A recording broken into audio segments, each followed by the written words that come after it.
The secret to actually spending time with your wedding guests is not adding more to the timeline, it's usually removing things that quietly steal the night. The long introductions, the speeches that happen before anyone can eat, the photo timeline that accidentally eats cocktail hour alive. Because here is the truth: most couples say they want a fun wedding where they actually get to enjoy their people, but then the timeline gets packed so tightly that they barely have time to breathe, eat, hug anyone, or look around and realize these are our people. So let's talk about wedding hacks that protect your time with your guests.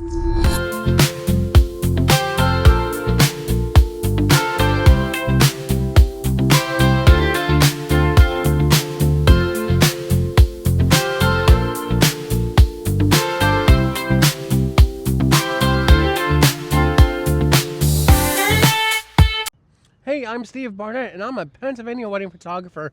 I photograph weddings throughout central Pennsylvania, including Harrisburg, Hershey, Lancaster, and the surrounding areas. And today we are talking about wedding hacks, but not the kind that make you buy 12 things from Amazon at midnight. I want to talk about wedding hacks that actually give you more time with your guests. Because here is what I keep seeing: couples spend months planning the decor, the timeline, the reception details, and somehow the thing that they are most excited for gets squeezed into whatever time is left. Their people, the friends who drove in, the grandparents they did not see often, the cousins, coworkers, college friends, and family members who showed up to celebrate them. And then the wedding day comes and the couple is pulled from one thing to the next. We're talking photos, introductions, speeches, formalities, dances, cake, sunset photos, more photos. Someone needs them for something.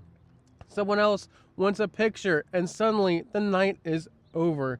Then later they say, I barely talked to anyone. That is the part I want to help couples avoid, because your wedding is not just supposed to look good, it's supposed to feel good.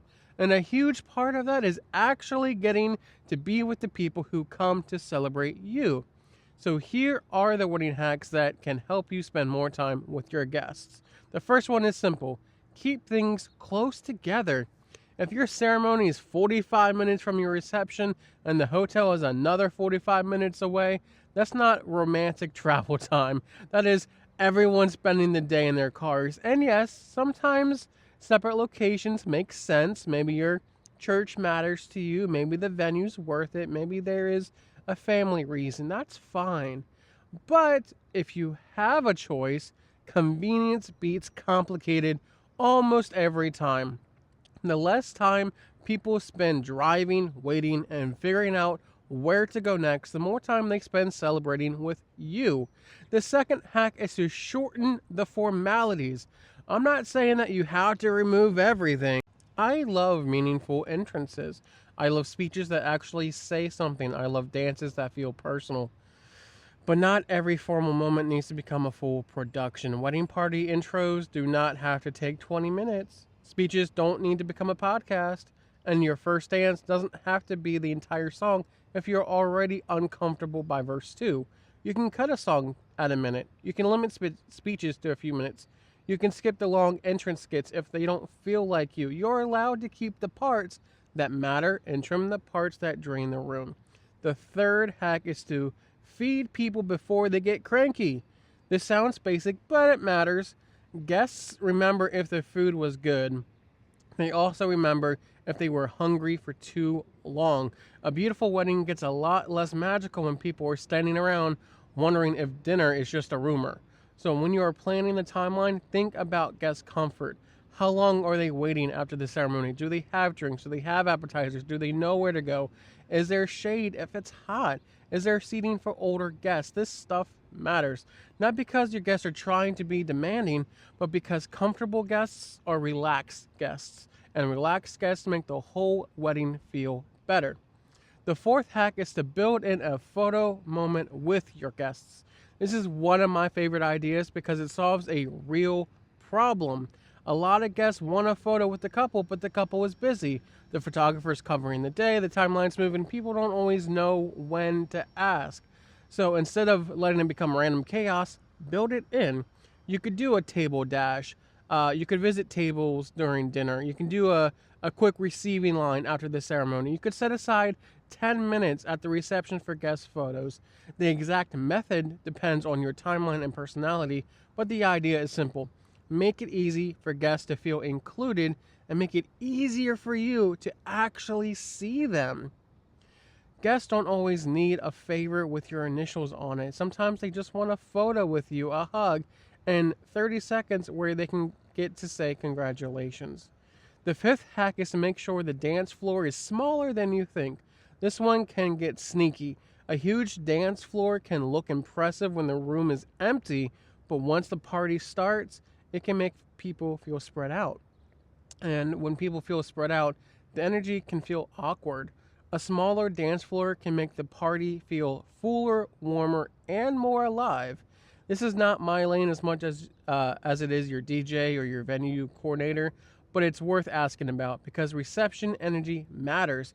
People want to feel like something is happening. They don't want to feel like they're dancing in a furniture showroom floor. The sixth hack is to stop spending money on things guests don't actually care about.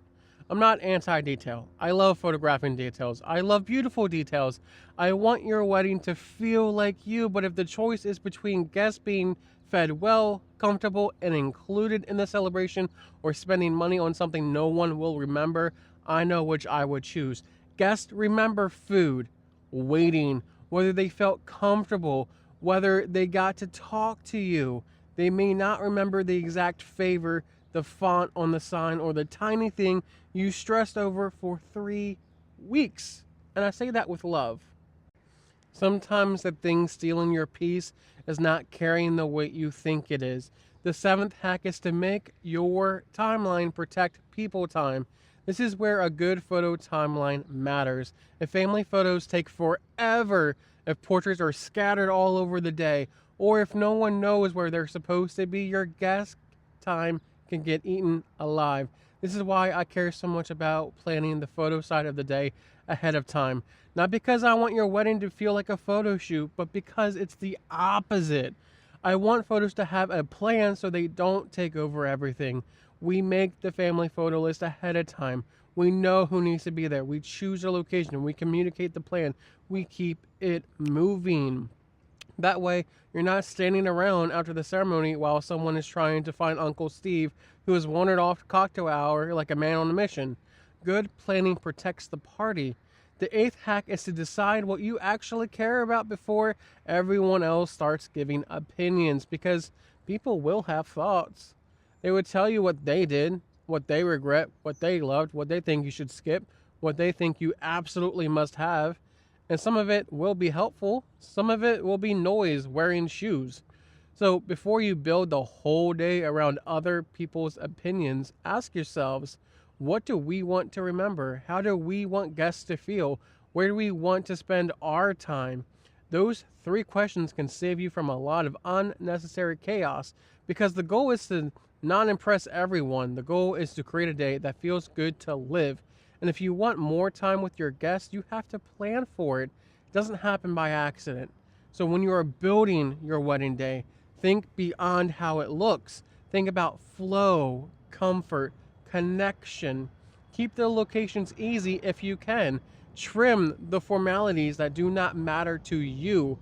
Feed people before the hunger arrives.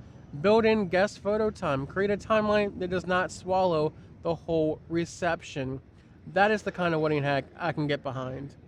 So if you are planning a wedding in Pennsylvania and you want a photographer who helps you think through the photo side of the day without letting photos take over the whole day, I'd love to talk with you. Head over to my website, send me an inquiry, and tell me what you're planning. Call me, beat me if you want to book me. Until next time.